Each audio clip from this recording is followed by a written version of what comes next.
એ તો બાપુ માં જો ઘોડિયામાં એને જો સંસ્કાર આપ્યો એને બાપુ, હું તો એમ કહું કે ઉદરમાં સંતાન હોય ને અને રામાયણ કે ગીતાના બાપુ 5-5 પાના આ દીકરીઓ વાંચે ને જો આપને ટેકો દેવું સંતાન ન થાય તો આપણે ભજન ગાવાનું બંધ કરી દઈએ ભલામણા. આપણા શાસ્ત્રોની તાકાત શું છે એ જોવું હોય તો એમ નામ હારા દીકરા ન થાય. ભગવાન મને હારો દેજે, ભગવાન મને હારો દે, એમ નો હારો દે કોઈ. એનો પ્રભાવ માથે પડવો જોઈએ.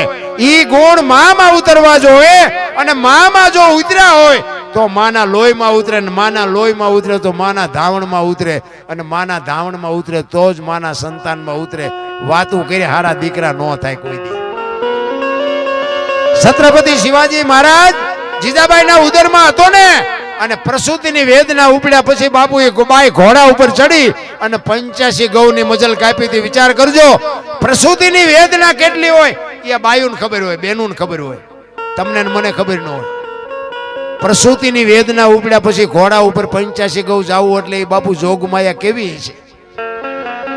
અને પછી અહીંયા જંગલમાં બાપુ પીડાનો પાર ન રહ્યો, ઘોડેથી ઉતરી અને શિવાલય હતું એ શિવાલયમાં જઈ અને દીકરાનો જન્મ કરાવ્યો. અને ઈ દીકરો બાપુ આ શિવો આ જન્મો ન હોત ને તો આપણે અહીં બેઠા જ ન હોત, આ હિન્દુ ધર્મ ન હોત. મારા રામ, કેવી જનેતા હશે, કેવા દીકરા હશે. પણ માને ખબર હતી કે ભગવાન મને દીકરો આપે દીકરી આપે, મારું સંતાન કોઈ દી માય કાંગલું થાય જ નહીં. આ ખુમારી માને હોવી જોઈએ ભલામણા. હોવ હારો ભેગા પાણી પૂરીયું ખાતા હોય ત્યાં પરજા જેવી થાય. એમાં કઈ હોય નહીં બાપુ, શું વાત કરવી. અરે બેનું માફ કરજો, ભૂલ થતી હોય તો માફ. વાળ કપાવે બોલો, બેનું વાળ કપાવા જાય. આ બેનુંનો ધંધો છે. તમને કેમ લાગે? સંસ્કાર બજારે મળતા હોત તો પૈસા વાળા આપણા હાટું રહેવા ન દે. રામ ખીલકોડીના પૂંછડા જેવો માય હોય, આમથી આમ નામથી આમ. અરે શું તારો વેતો, કેવા સંતાન થાય. રામ ધરાવીને ધાન નો નીપજે, કોડવીને માડું નો હોય, જેળ જકરા નીપજે જેની માં હોથલ હોય. હારી માં વગર બાપુ હારા સંતાન કોઈ દી નો થાય. હું તો એટલા માટે જ કહું છું કે માં ની જ જરૂર છે.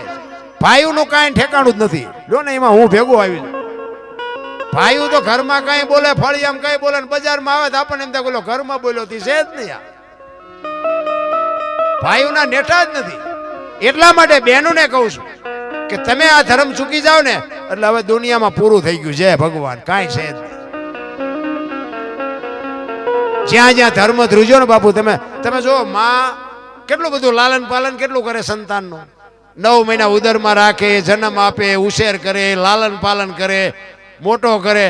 એની વાય નામ બાપાનું લાગે. બોલ, માનું લાગે છે? પણ માને ખબર હતી કે આની વાય બાપાનું રાખો. કે શું કામ?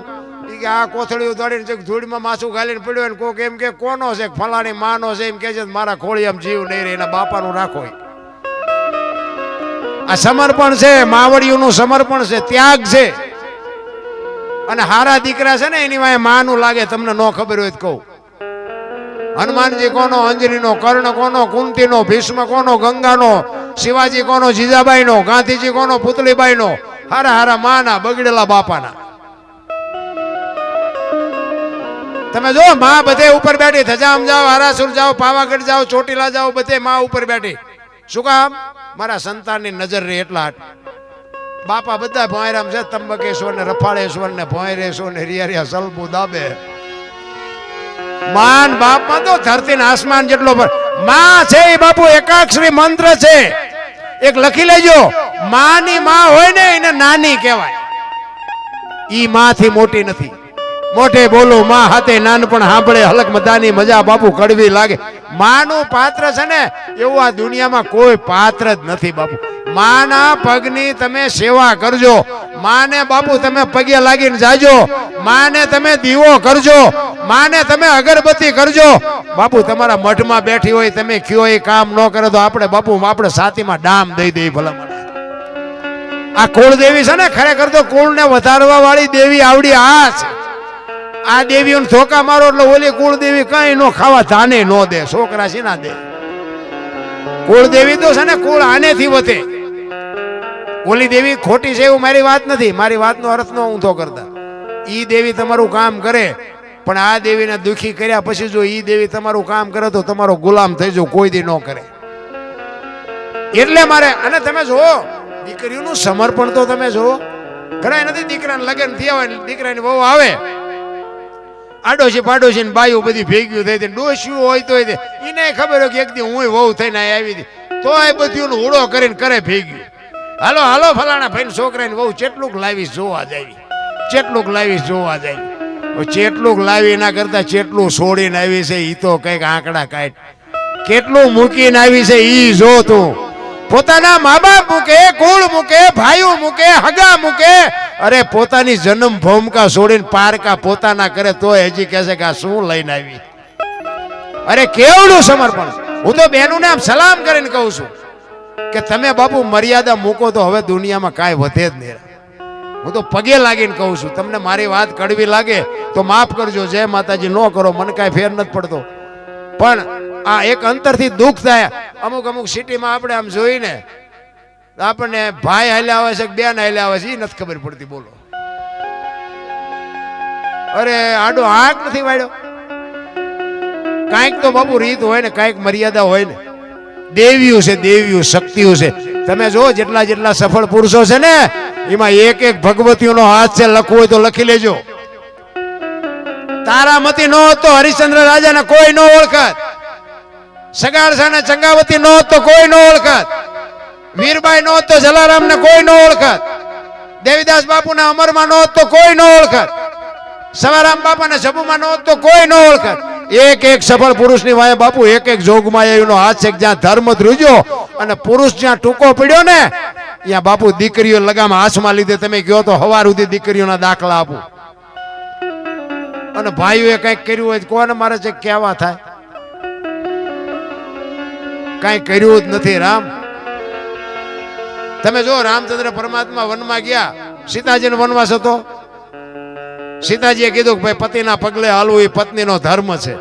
સીતાજી ગયા, 14 વર્ષ પૂરા કરીને આવ્યા. પછી રામે સીતાજીનો ત્યાગ કર્યો તો રામ નો ગયા. કા કેમ નો ગયા? ભલે એ ડાયા માણસ છે, આપણે એમને કઈ શિખામણ દેવાની વાત નથી. એમને સારું હુજ્યું છે નહીં ગયા હોય. પણ તમને કેમ લાગે કેમ સીતાજી પાછા એના ઈવડા ઈ નહીં બધા કહે છે કે સીતાજીનો કાંઈ વાંક નથી, સીતાજી ગર્ભવતી હતા, સીતાજીનો કોઈ દોષ નથી. તો પણ આને તગડી શું કામ મૂક્યા? અને તગડી મૂક્યા હાલો તમે એક ન્યાય કરવાનું તો તમારા હારે નો જવું જોઈએ. આ તો લક્ષ્મણને કીધું કે સીતાજીને મૂક્યા જા. શું ગુનો હતો? પણ છતાંય બાપુ એ પતિવ્રતા નારી એને કહેવાય. પોતાનો પતિ પોતાને ત્યાગ કરે અને ત્યાગ કર્યા પછી જે પત્ની પોતાના પતિની ચિંતા કરે એનું નામ પતિવ્રતા કહેવાય. સીતાજીનો કોઈ ગુનો નહોતો. લક્ષ્મણને કીધું તું રથમાં બેહાડી અને તારા ભાભીને મૂકી આવ. સરયુ નદીના કિનારે આવ્યા ને, લક્ષ્મણને કીધું રથને ઉભો રાખ, મારે સરયુ નદીમાં ચરણામઠ લઈ અને સૂર્ય ભગવાનને જળ ચડાવવું છે.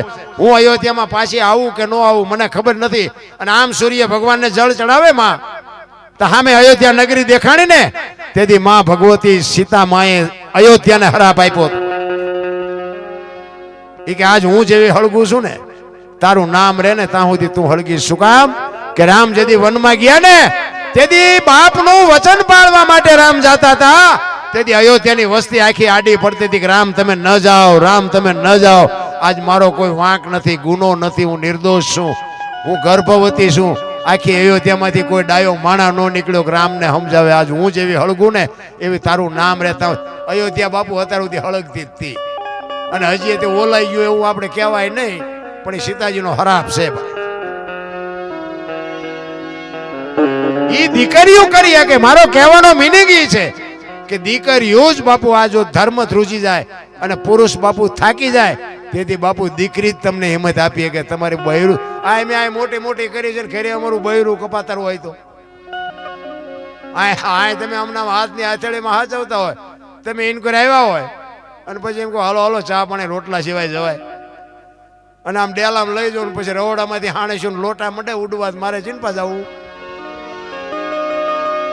અરે હારું માણા નો હોય તો બાપુ હાગો હારો નો હાપડે. મિત્ર મળે જો લબાડ, પત્ની મળે જો કપાર જાતો હેળે જો અવતાર. તૈણે પખા મોળા હોય તો ગિરનારમાં વ્યૂ જવાય, જીવવાની મજા જ ન આવે. ભાઈબંધના ઠેકાણા નો હોય, હગામ ઠેકાણા નો હોય, ઘરે જાય તો બૈરું આય સોટેલું ચીનપા જવું, મજા ઉડી જાય. આ બાપુ એનું નામ જ બાપુ સંસાર છે, એનું નામ જ જીવન છે.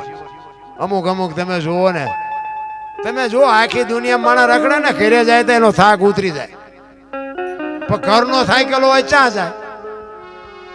બહારનો થાક તમે 2 દી 5 દી 8 દી 15 દી 4 ધામની જાત્રામાં 2 મહિને કર્યા, હવે થાય કે હાલો હવે ઘર ભેગા થઈ. પણ ઘરે બાપુ જોગ માયા બેઠી હોય આમ તો ઘર સાંભળે. અહીંયા ઘરનો થાક ચા ઉતારવા જાઓ. સારું માણા હોય ને બાપુ, તમે અહીંયા ઘરે જાઓ ને એક પાણીનો લોટો પાય કે એક ચાની રકાબી કરી દે, તમારો થાક હાડા હાટ કરતો ઉતરી જાય. જો સારું માણા હોય તો ભાઈ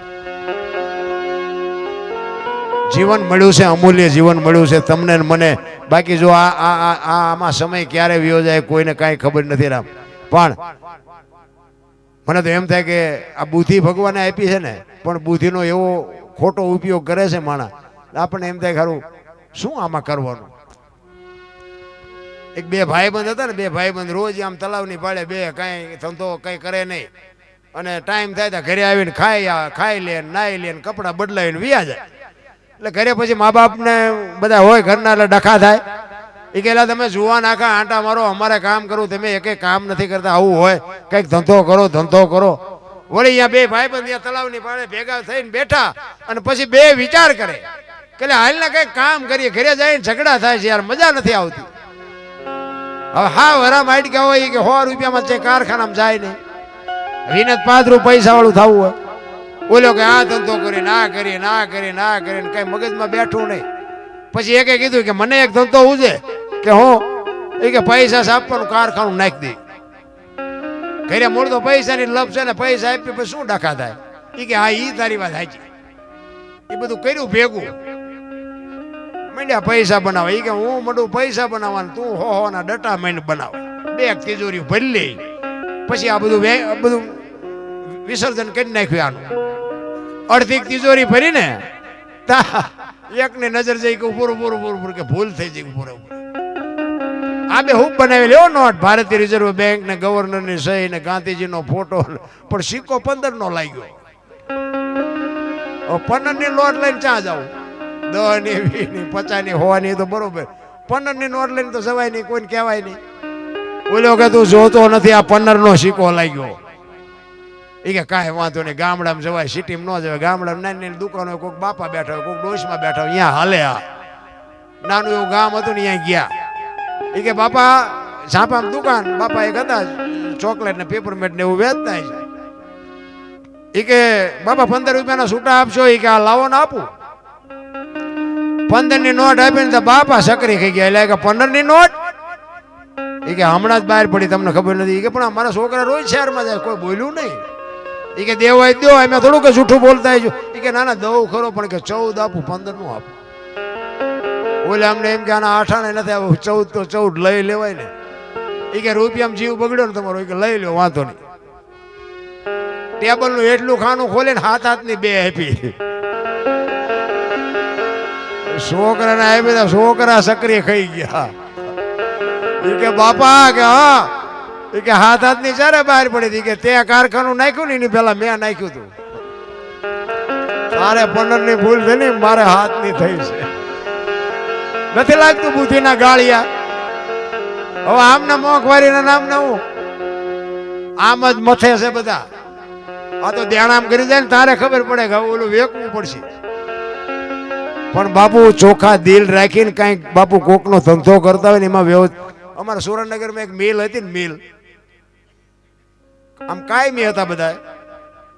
બાપુ નકરા હુએ હોય યાદ, એટલે કીધું આમ નો હાલે. અમે બધા મિલ નો હાલે.